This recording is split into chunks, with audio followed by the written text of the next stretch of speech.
Welcome back. Now we're going to have Mariatta Wijaya with Dale M. for Mentor. Welcome her, please.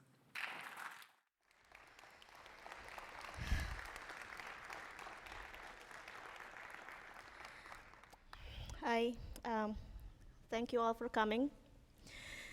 My name is Mariatta and I came here from Vancouver, Canada. But I'm not gonna introduce myself right now. This talk is really for you, so what I wanna do is actually introduce you. So who are you?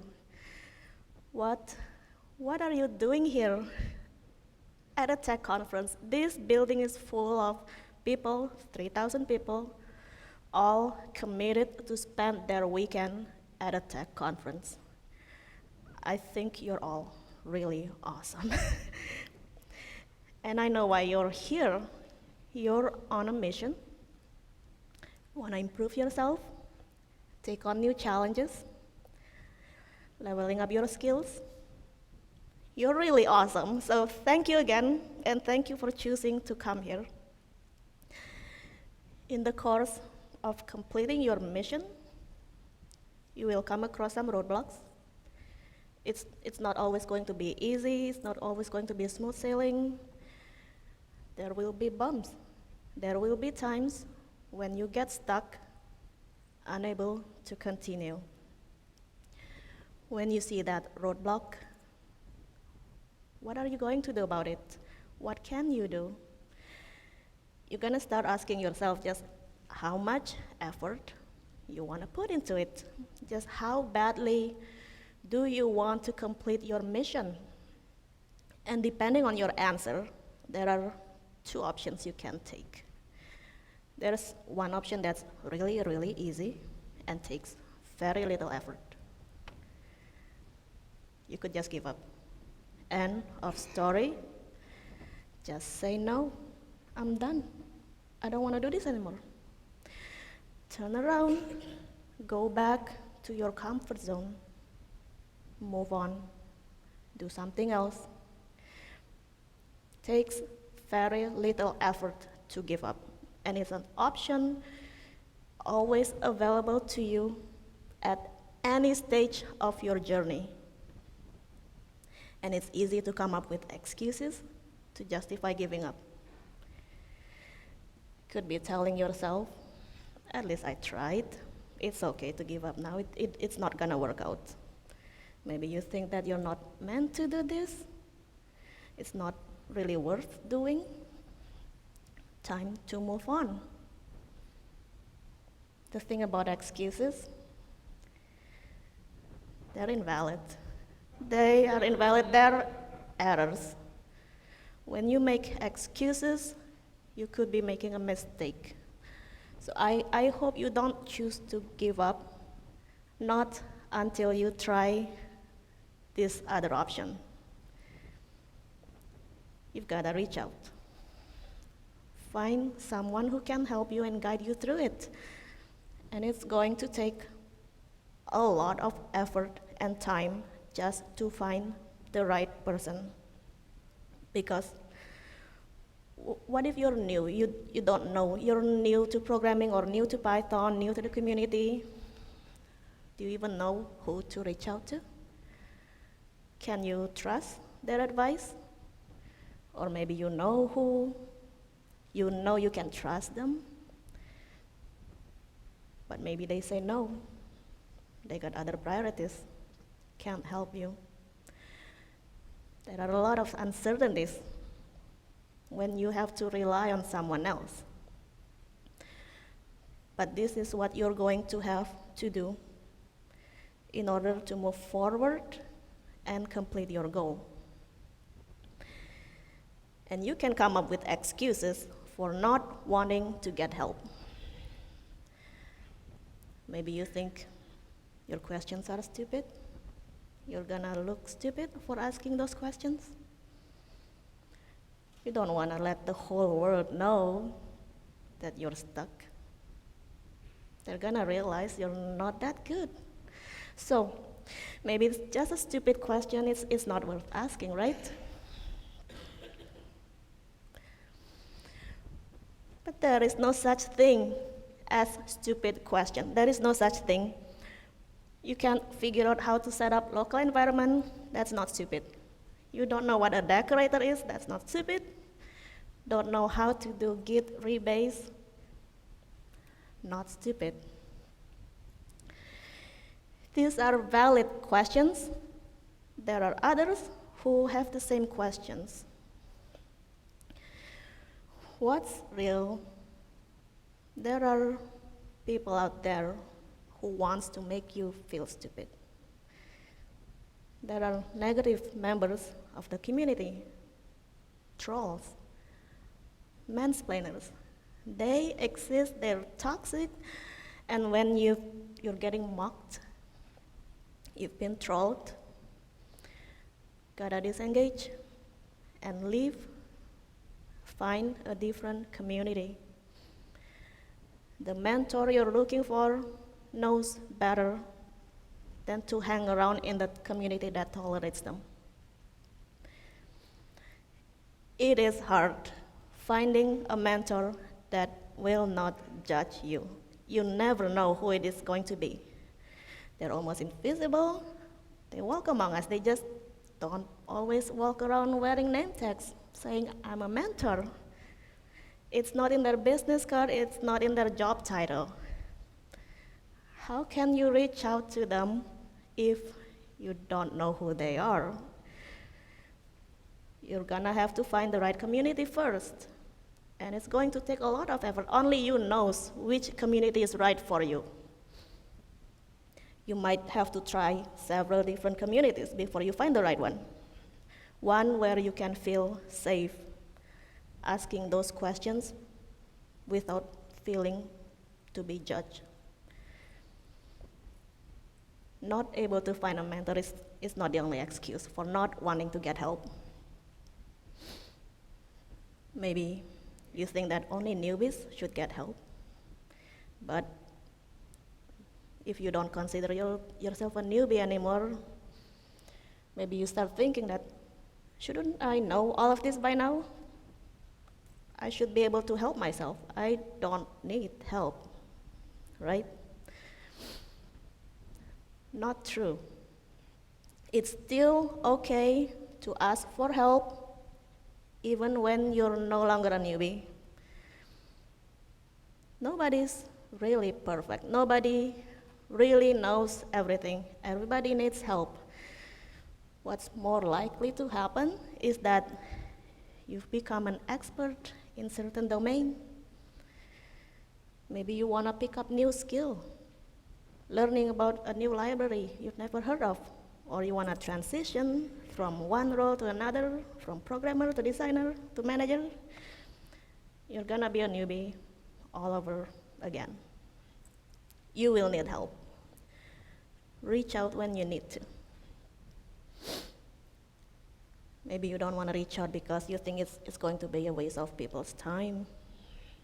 You're just going to be a burden. Mentoring you is not a waste of time. Mentoring you is a valuable and rewarding experience to your mentor. They learn from you. You may be exposing them to new problems that they don't normally face. Truth is, mentors face their own problems. They have their own challenging days. They face their own uncertainties.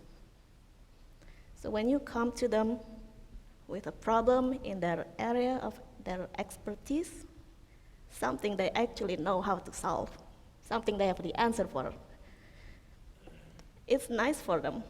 They'll be happy to help you. Reach out. Maybe you simply think that you don't deserve any help. Maybe you're a newcomer, you don't really know anyone, you don't feel like you belong here. Why should anyone help you? If you have that thought, stop. You belong. Even if you're new to this, you belong. You're one of us. You deserve to be helped. Impostor syndrome is real. It can affect anyone, men and women. I think first step is you gotta realize this can affect you. Admit it. Get help. Talk to someone about this. You're not alone. Or you don't want to reach out because you don't want to feel like a failure. When you're at a point when you need help, it feels like the end. It's like you failed at achieving something. I know how that feels, but that's not true. Asking for help is not a failure, it's not the end. When you reach out, you'll be one step closer to completing your goal. It's the beginning of a new success story. Your success story. Your mentor's success story. Asking for help is not a failure. These are the myths that stand in the way of your success.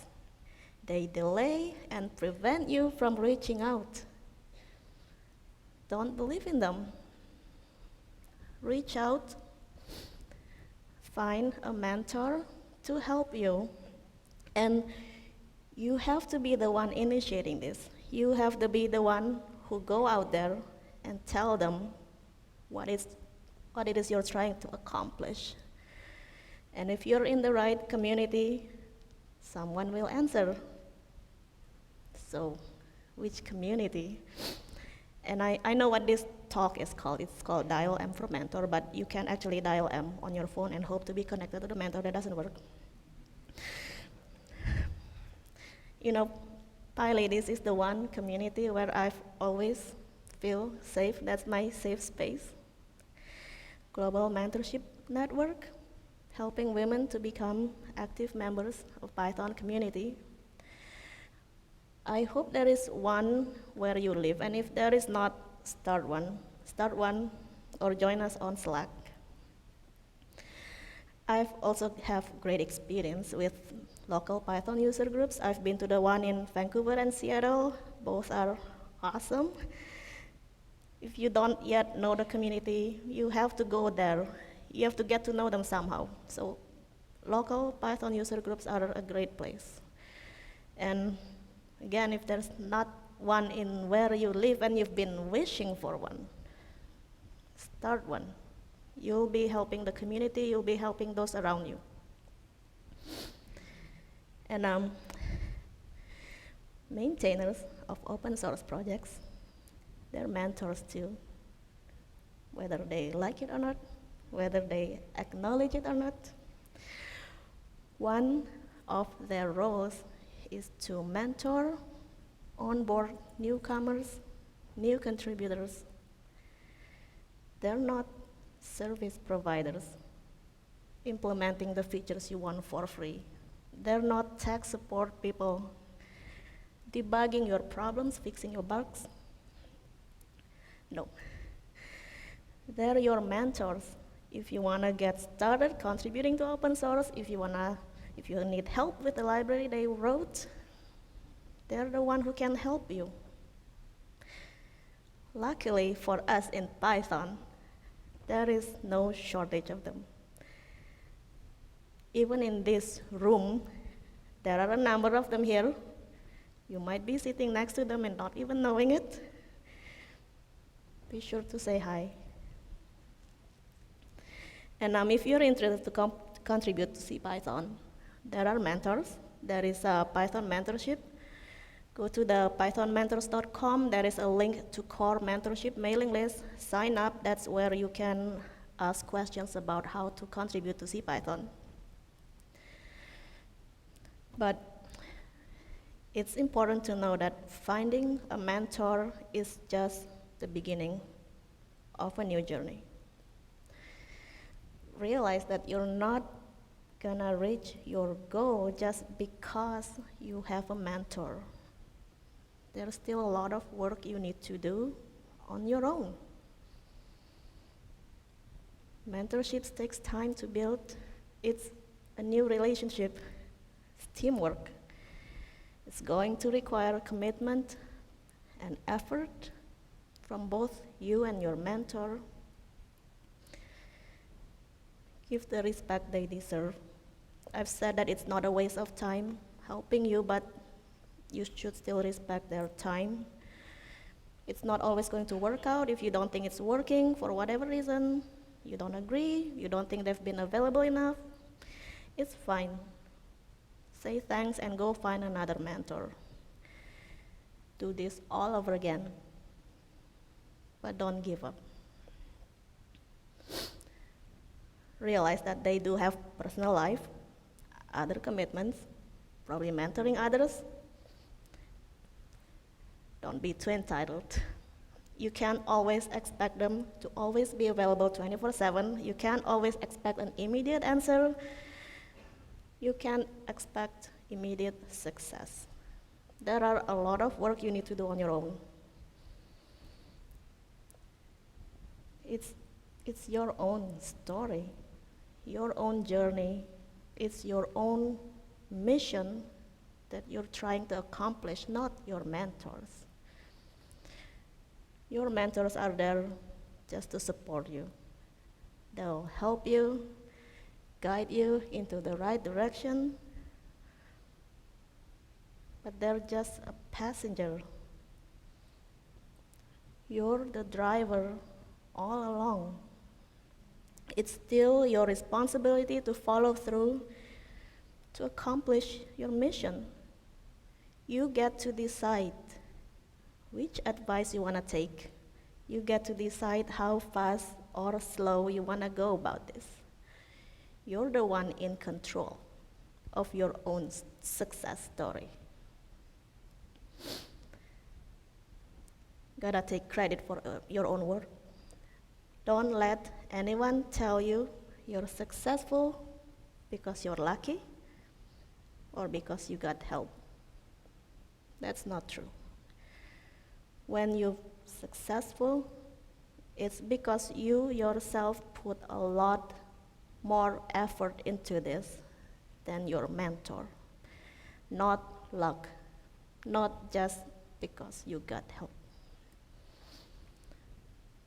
But I know you still want to thank your mentor. All the mentors I've worked with never ask for anything in return. They're just happy to help. But I know what they really, really want out of this. They want you to pay it forward, mentor others. Sorry. So, who am I? I didn't really introduce myself earlier, so I think this is my chance. My name is Mariatta, and I live in Vancouver, Canada. I work as a software engineer, and I also help organize Vancouver PyLadies, and we meet once a month. We alternate between talk night and code jam, and everyone is always welcome. And I'm also trying to take my meetup organizing skill to the next level by actually organizing a conference.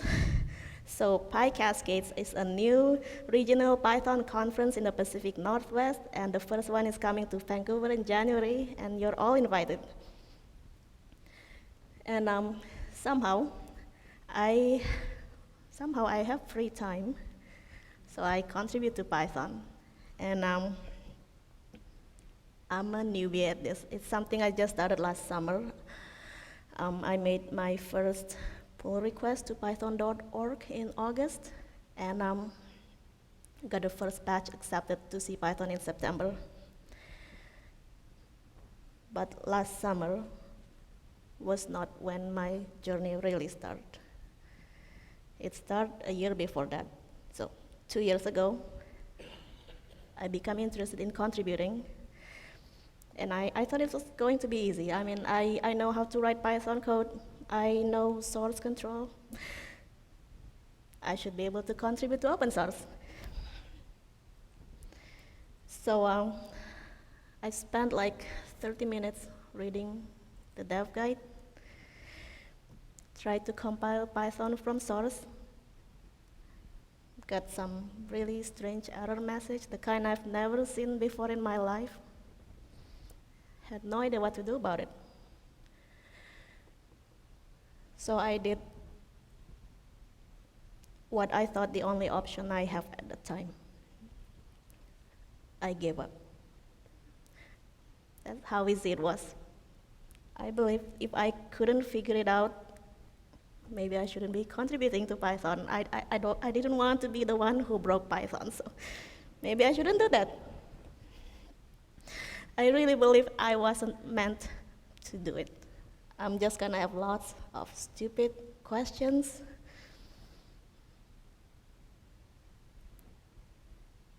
It took me a whole year before I was ready to admit my mistake, before I found any motivation to try again. And that time around, I knew I needed help. I knew I wasn't going to be able to do this on my own. I needed to first overcome the myths that were holding me back. And then I started reaching out. And even then, I was new, real newbie. I don't know who to reach out to. I reached out to the only name I knew, Guido van Rassel.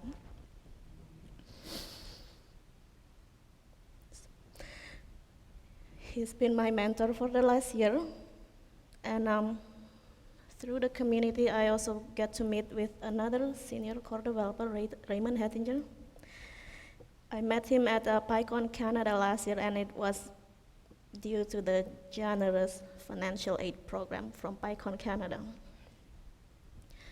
So when I met Raymond, he offered to personally mentor, coach, motivate, cheer, anything I need just so I could continue contributing to CPython.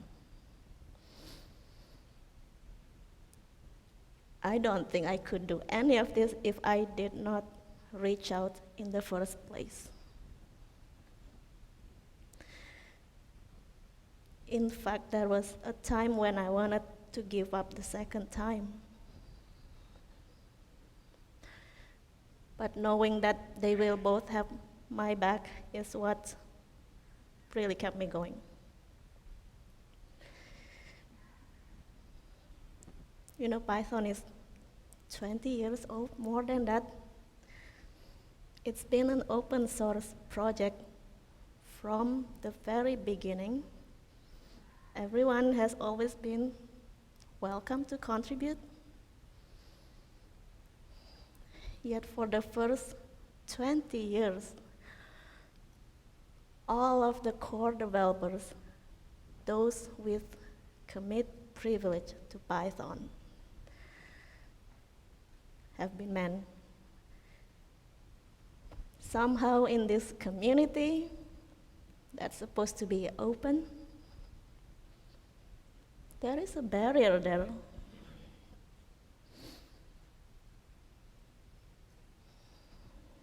It really wasn't until 4 months ago that for the first time ever, there's a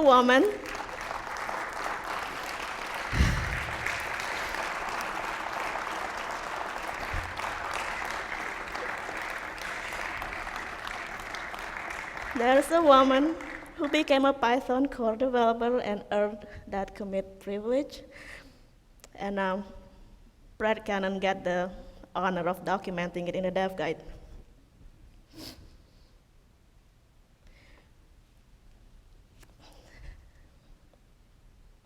I'm just gonna try to introduce myself one last time here. So my name is Mariatta, and as of 4 months ago, I'm a Python core developer. It's me.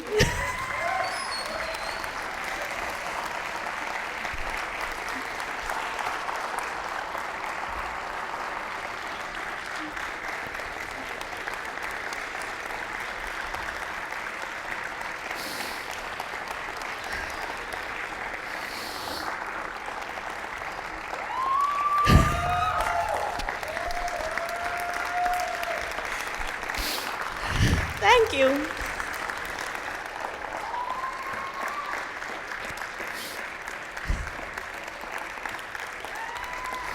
Thank you.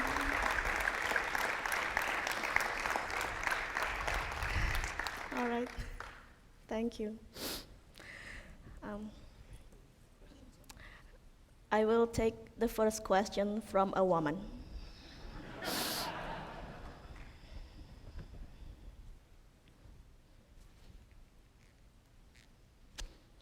As someone who mentors a lot of other women, what are some of the most effective things that you have seen from your mentors that have helped you be successful?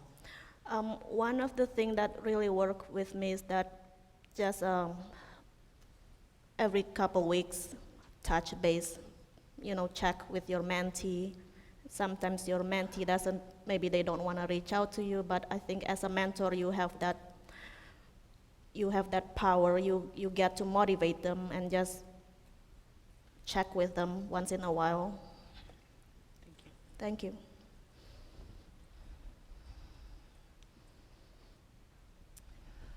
What can the Python community do to help increase visibility on you as a role model and inspire more women to do what you have done?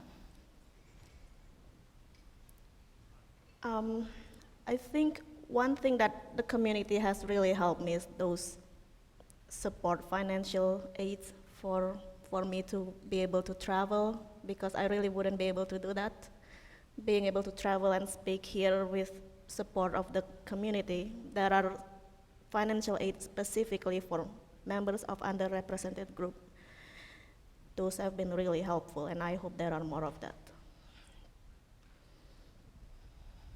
So can I ask like a practicality question of like, so you say go to like meetups and stuff, but do you just like go introduce yourself and be like, do you want to be my mentor? Like, what's the practicality of that? Like, you seem to tweet, like, what's the actual like step that you take, I guess?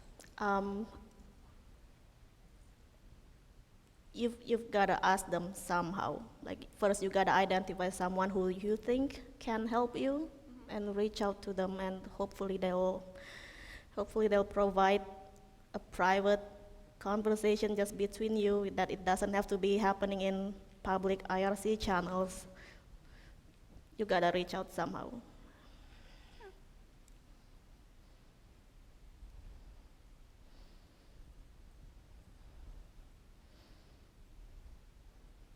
How do you deal with and overcome imposter syndrome? I've started seeing a mental health professional last year to help deal with it, and I recommend it if you can. I know it's not free, but I hope people will try to find a counselor or find support group. You're really not alone in it.